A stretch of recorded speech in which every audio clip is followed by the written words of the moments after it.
TNPSC முந்தைய ஆண்டு வினாத்தாள்ல 11த் 5 years பிளான பத்தி கேட்டிருக்காங்க. அத பத்தி பார்க்க போறோம். 11த் 5 இயர்ஸ் பிளான் பொறுத்தவரைக்கும், இது என்ன எய்ம் பண்ணுதுன்னு பார்த்தோம்னா, 9% ஜிடிபி குரோத் வந்து கொண்டு வரணும் அப்படிங்கிறத வந்து எய்ம் பண்ணியிருக்கோம்.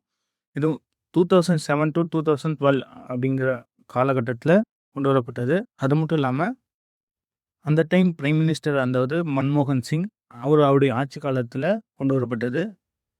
இறுதியாக கொண்டு வரப்பட்ட ஒரு 5 ஆண்டு திட்டம் வந்து முழுமையாக கொண்டு வரப்பட்டது அப்படின்னு பார்த்தோம்னா, இந்த 11த் 5 இயர்ஸ் பிளான் தான். இதுல ஃபர்ஸ்ட் ஸ்டேட்மெண்ட் என்னன்னா, இந்த திட்டத்தின் முக்கிய கவனம் விரைவான மற்றும் உள்ளடக்கிய வளர்ச்சியை நோக்கியதாக இருந்தது அப்படிங்கிறத குடுத்துருக்காங்க. இத ப்ரிப்பேர் பண்ணவரு சி. ரங்கராஜன் அப்படிங்கிறது வந்து எல்லாத்துக்கும் தெரிஞ்ச விஷயம். அவருடைய நோக்கம் இதுதான். அதனால ஃபர்ஸ்ட் ஸ்டேட்மெண்ட் இஸ் கரெக்ட்.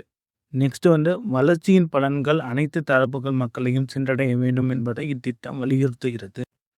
அதாவது எல்லா தரப்பு மக்களும் இத வந்து ஒரு வளர்ச்சிய வந்து அக்செப்ட் பண்ணணும். அதாவது எல்லாத்துக்கும் கொண்டு போய் சேரணும் அப்படிங்கிறது தான் இது 11த் 5 இயர்ஸ் பிளானோட மெயின் மோட்டோவா இருக்கு.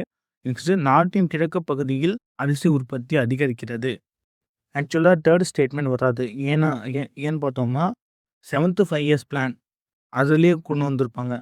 கிழக்கு பகுதியில பீகார், அசாம், ஒடிசா, கிழக்கு உத்தரப்பிரதேசம், மேற்கு வங்கம் இந்த சைட்லலாம் என்ன பண்ணணும்னா 7த் 5 இயர்ஸ் பிளான் 1985லேயே சொல்லியிருப்பாங்க. இதோடைய வளர்ச்சியை வந்து ரைஸ் ப்ரொடக்ஷனை அந்த சைடில் வந்து கொண்டு வரணும் அப்படிங்கிறத பற்றி சொல்லியிருக்காங்க. இது 7த் 5 இயர்ஸ் பிளானோட ஸ்டேட்மெண்ட் 3. மற்ற 2 ஸ்டேட்மெண்ட்டும் கரெக்டான ஸ்டேட்மெண்ட். அப்போனா 1 மற்றும் 2 சரி.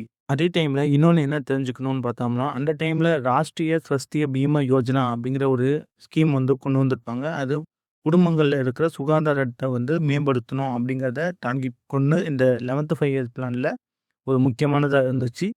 அதே சமயத்தில் மதிய உணவு திட்டத்தில் நியூட்ரிஷன் ஃபுட்ஸ் எல்லாம் கொடுக்கறது அப்படியெல்லாம் கொடுக்கறதுனால குழந்தைகளோட எழுத்தறிவு, அவங்களுடைய கல்வி அதெல்லாம் மேம்படுத்துன்னு சொல்லலாம்.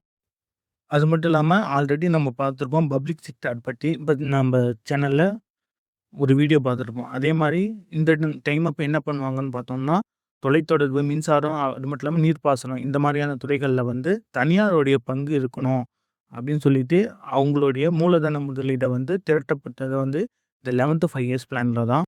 அது மட்டும் இல்லாமல் அக்ரிகல்ச்சர் பொறுத்த வரைக்கும் 2.8%லேருந்து 3.3% வரைக்குமே இதோடைய வளர்ச்சி வந்து இருந்துச்சுன்னே சொல்லலாம்.